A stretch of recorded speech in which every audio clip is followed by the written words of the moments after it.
மனித குலத்தை காத்த ஒப்பற்ற ஒரு மாபெரும் விஞ்ஞானி அலெக்சாண்டர் ஃப்ளெமிங்கை பற்றி பார்ப்போம். நொதித்தல் என்ற செயலுக்கு காரணமானவை கண்களுக்கு புலப்படாத நுண்ணுயிர்கள் என்று லூயி பாஸ்டர் கண்டுபிடித்தார். அவருடைய ஆராய்ச்சியை அடியொற்றி மேலும் தீவிரமாக சிந்தனை செய்து பெனிசிலின் என்ற உயிர் காக்கும் மருந்தினை கண்டுபிடித்து மனித குலத்திற்கு உதவியவர் அலெக்சாண்டர் ஃப்ளெமிங் என்ற இரசாயன அறிவியல் அறிஞர்.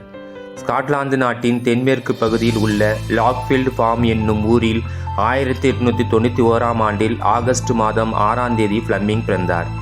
அவருடன் பிறந்தவர்கள் 8 பேர். ஃப்ளெமிங் தான் கடைசி பிள்ளை. அவருக்கு 7 வயதாக இருந்தபோது தகப்பனார் இறந்து போனார். அவருடைய அன்னையார் படாத பாடுபட்டு ஏதோ பணிபுரிந்து சம்பாதித்து குழந்தைகளை காப்பாற்றி வந்தார். ஃப்ளெமிங் 10 வயது வரை வீட்டுக்கு அருகாமையில் இருந்த பள்ளியில் படித்து வந்தார்.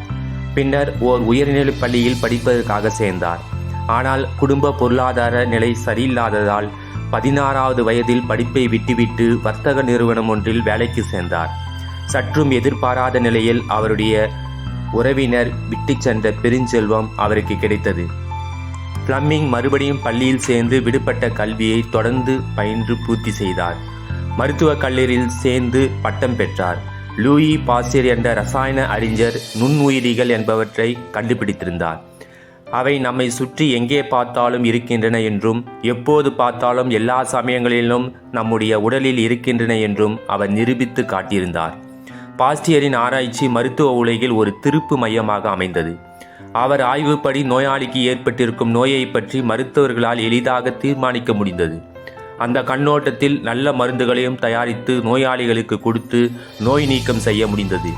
ஃப்ளெமிங்கும் பாஸ்டர் ஆராய்ச்சி வழி பல புது சோதனைகளை செய்து கொண்டிருந்தார். ஒரு தடவை கோடைக்காலம் சற்றே குளிர்ந்தும் ஈரம் செறிந்தும் இருந்தது.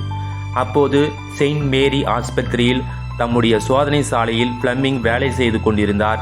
அப்போது அவருக்கு வயது 47.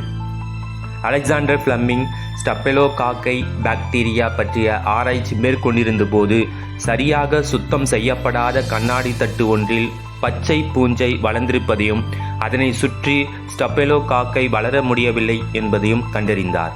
அதற்கு காரணம் அந்த பூஞ்சையிலிருந்து உற்பத்தியான வேதிப்பொருள் என்பதை அவர் அறிந்திருந்தார்.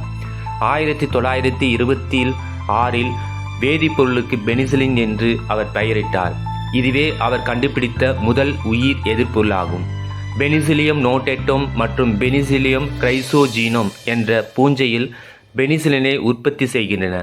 இது பாக்டீரியா கொல்லியாக செயல்பட்டு பாக்டீரியாவின் செல்சுவர் உற்பத்தியை தடுக்கிறது. நீண்ட நாட்களுக்கு பிறகு எர்னஸ்ட் செயின் மற்றும் ஓவர்ட் ஃப்ளோரி ஆகியோர் பெனிசிலின் மருந்தை மேம்படுத்தி அதை மேலும் வீரியமுடைய உயிர் எதிர்ப்பொருளாக மாற்றினர். ஆகையால் இம்மருந்து மருந்துகளின் ராணி என்று அழைக்கப்பட்டது. இந்த மருந்து 2ஆம் உலகப் போரில் காயமடைந்த வீரர்களுக்கு பயன்படுத்தப்பட்டது. பெனிசிலின் மருந்து கண்டுபிடிப்பதற்காக ஃப்ளெமிங், செயின் மற்றும் ஃப்ளோரி ஆகிய மூவருக்கும் 1945ஆம் ஆண்டு நோபல் பரிசு வழங்கப்பட்டது. இவருடைய ஆராய்ச்சிக்காக 1944ஆம் ஆண்டில் பிரிட்டிஷ் மன்னரால் அவருக்கு சர் பட்டம் வழங்கப்பட்டது. அவர்கிட்ட இருந்த அந்த விடாமுயற்சி, கடின உழைப்பு, சேவை மனப்பான்மை, மனித நேயம் மற்றும் புதிய தேடல் போன்றவைகளை கடைபிடித்து உயிரியல் பாடத்தை வெறும் மதிப்பெண்ணுக்காக மட்டுமல்லாமல் எப்படி மனித குலத்தை உயிர் காக்கும் பொருட்டான பெனிசிலின் என்ற மருந்தை கண்டுபிடித்து உலகத்தில் வாழும் மனித குலத்திற்கு உயிர் காத்தாரோ அதுபோல் மாணவர்களாகிய நீங்களும் மருத்துவர்களாகவோ ஆராய்ச்சியாளர்களாகவோ சேர்ந்து புது ஆராய்ச்சிகளை மேற்கொண்டு அவர் கண்டது போல நீங்களும் பல நோய்களுக்கான தீர்வை காண வேண்டும். பிறகென்ன, நீங்களும் நாளைய அலெக்சாண்டர் ஃப்ளெமிங் தான். வாழ்த்துக்கள்.